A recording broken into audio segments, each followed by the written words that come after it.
Alright, so this video is for those of you that aren't able or weren't able to join any of the Google Meets that we had during our first virtual week and finishing up the Enlightenment. This should help you finish up your notes so that you can get that assignment completed by the end of the week for me. Alright, so if you recall, the last few things that we've discussed are the Renaissance, the Reformation, the Age of Exploration, and the Scientific Revolution. So when we talked about those things, we talked about what life was like before those time periods, and we have that right here in these three, this part of the table, and then afterwards is this part of the table. So if you remember, when we talked about religion, it was all about the church. The church was right about everything. It was their way or the highway. They were the highest authority, and nobody questioned them. Well, afterwards, after these things, people began to question the church. We talked about Galileo and the heliocentric theory with Copernicus. We looked at Martin Luther during the Reformation and how he didn't like what the church was doing. So you should have some examples of that as well. The next thing are the political views. You have ancient thoughts that they had. They relied on Greek and Roman thought. They used divine right, which was connected to the church. So you have people questioning the church and that divine right, and you have those kings also questioning the church and wanting the authority on their own.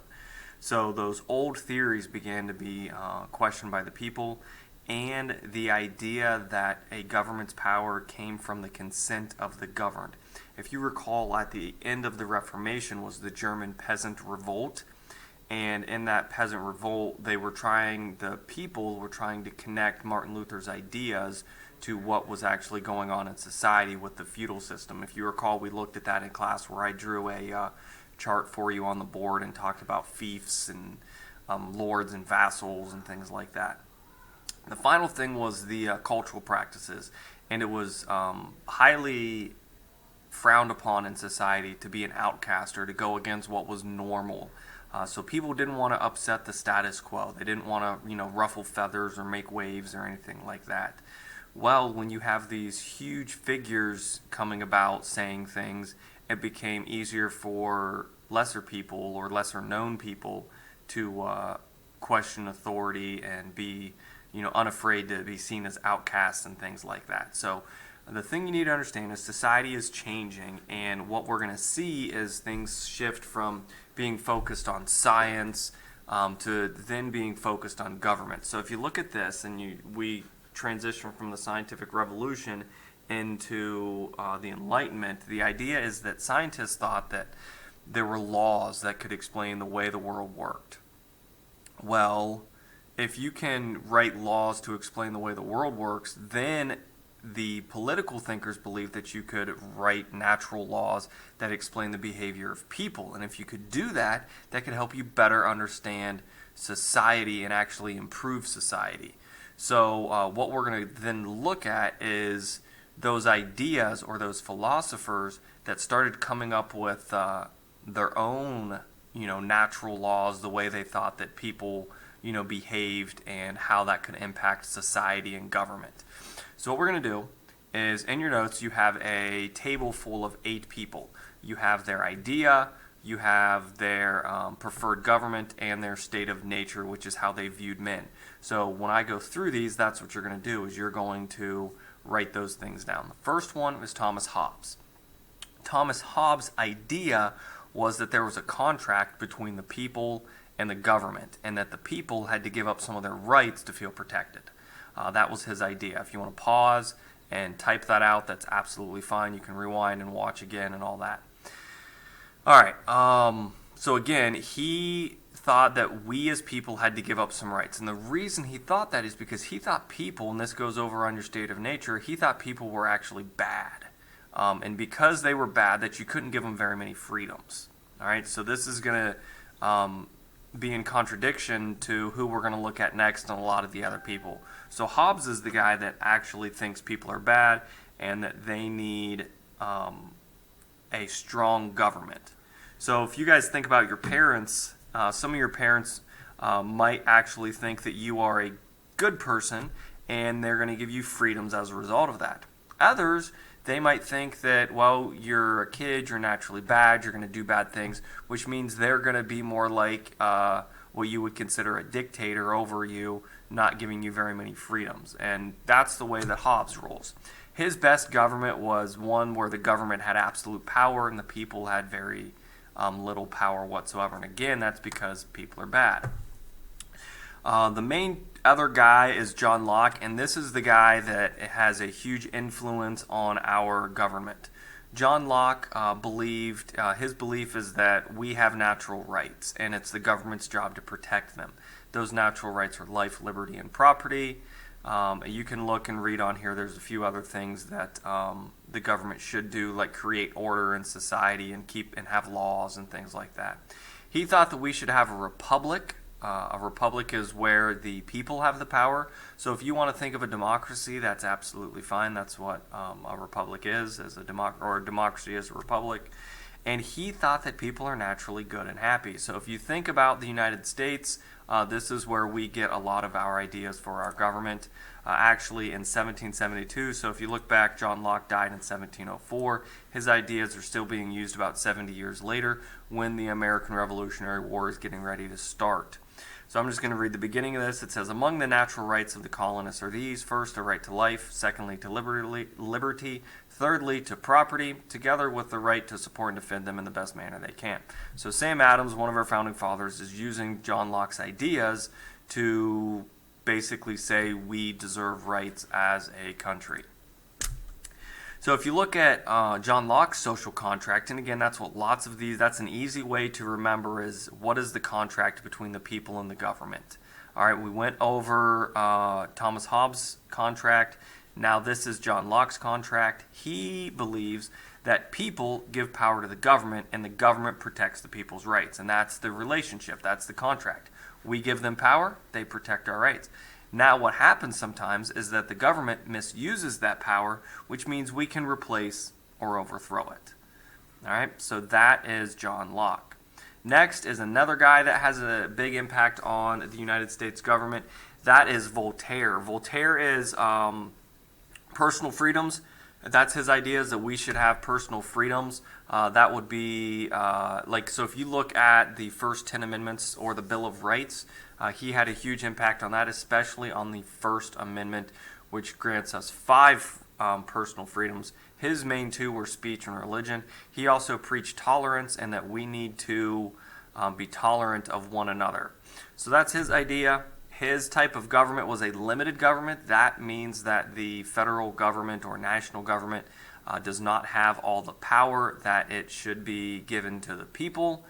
He liked a constitutional monarchy, which is where there is a king or queen in the executive branch, and there is a constitution that limits what they can do. And again, that's why he likes a limited government. His state of nature is similar to Locke's. People are naturally good and happy. Next is Montesquieu. Now, Montesquieu is the important person when we look at our 3 branches of government. So his idea is 3 branches of government with checks and balances. All right, his idea, again, 3 branches of government with checks and balances. So he believes that the government should have separation of powers. We'll look at this later on slide 70. Basically, you have an executive branch, a judicial branch, and a legislative branch. Each one has its own powers and checks on the other. So last chapter, we talked about the executive branch. The president appoints a member to the judicial branch, and then the Senate, which is part of the legislative branch, has to confirm it. So that's what we're talking about with our system of checks and balances, and that is Montesquieu again. His type of government, you could say democracy, but it's one that has a separation of powers. So make sure you throw that in there. He believes what John Locke says is people are basically good, but they need the law. Now, next is Jean-Jacques Rousseau.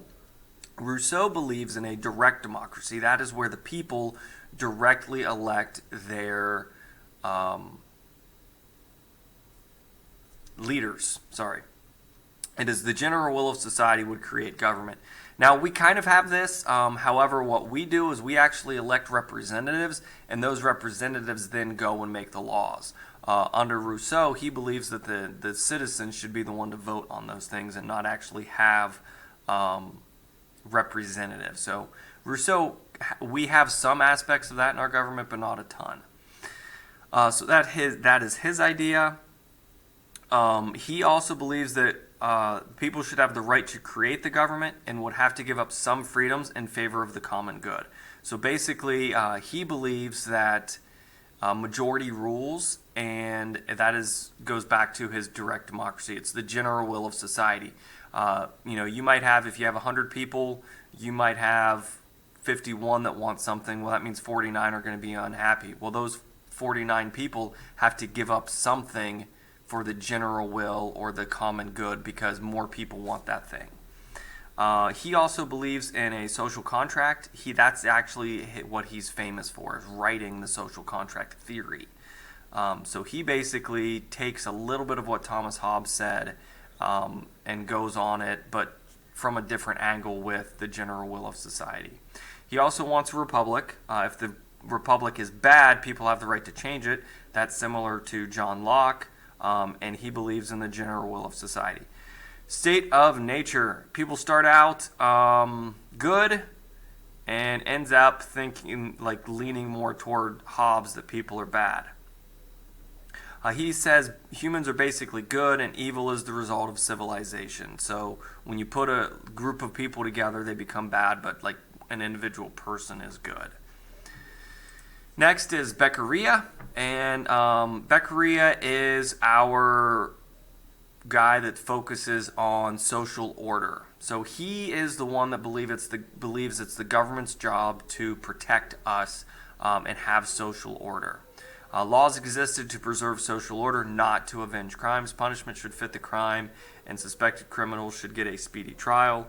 Government should seek the greatest good for the greatest number of people. So you can see there, this last one here, government should seek the greatest good. That connects to what we just talked about with Rousseau. You can see there's a little bit in there with John Locke, but again, he is unique because he focuses on crime and punishment.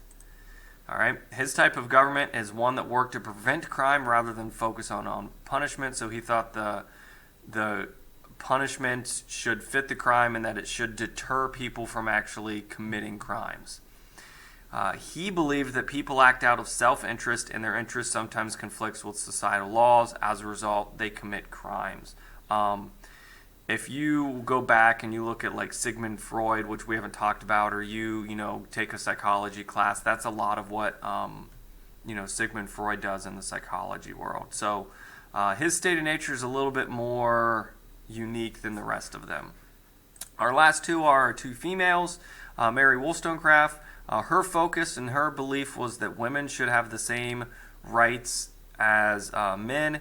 She also encouraged women to get an education in male-dominated fields. She believed in a republic and equality for all. Her state of nature was that men and women are born free and equal. Mary Estelle, she has a very famous saying that I love. It says, "If all men are born free, why are all women born slaves?" She was very similar to Mary Wollstonecraft. She wanted women to have the same opportunities as men. She also believes in a republic and democracy, and her state of nature is that men and women are equal. So there's the people. You should have all of those done. We've got a few more slides to go through throughout your notes. So these people would all meet, and other philosophers would meet in these places called salons. It is where philosophers, writers, artists, scientists, and other great intellects met to discuss ideas. So if you were to go to a barber shop or a hairdress, where you would go get your hair did at a salon, you would see that there is a lot of discussion going on. Well, back then, a salon was for more or less political thought and coming up with ideas about how to improve society. Other changes and things that happened during the Enlightenment was art, music, and literature. The first thing that we're going to go through is art. Before the Enlightenment, there was this grand and ornate design. It was called Baroque. All right? Then what it becomes is something called neoclassical. So this is what stuff looked like beforehand. If you can see this picture here, let me blow it up a little bit for you. You can see that all of this is very grand and ornate. All right, that is called Baroque style, and you can see with these gargoyles and all this stuff, it was very extravagant. Well, during this time, we get these neoclassical things. So if you look here at these dates, you got 1755 to 1792, 1769 to 1775. That's when these buildings were built, and it's neoclassical because it means new classical time. And they borrowed those ideas from the Greeks and Romans. So this is in Athens, Greece. This is in Rome, which is in Italy. And you can see that these buildings are very similar. And the reason is because it's the neoclassical. If you look at the White House and a lot of the buildings in D.C., they're the same because they were built right at the end of that. Next is the Enlightenment music.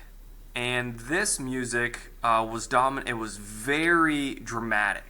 All right, very, very dramatic.